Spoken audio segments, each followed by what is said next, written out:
Hello! Karon magluto na po tag chicken curry. Simple ra kay ni pagkatirada. Una, ato lang ng prituhon ang carrots ug patatas. Prituhon lang nato na siya kadali, then iset aside. Next is ang atong manok. Timplahan lang nato na siya og black pepper og patis.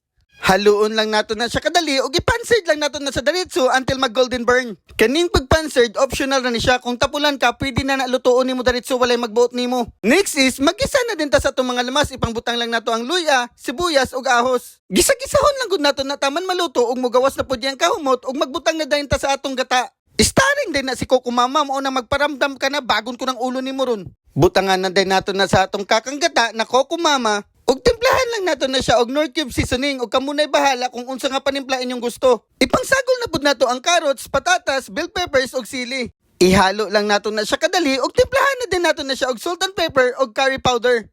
Halo-haloon lang nato na ug isimmer lang nato na siya sa medium luhit taman maluto. Kani nga part kung ginahan mo medyo masabaw ang inyong curry, pwede ra mo magbutang og tubig or gata. Turaay, mauna din na ang atong special na chicken curry. Grabe kalamian, oy simple ra kay buhaton. Kaon na dong!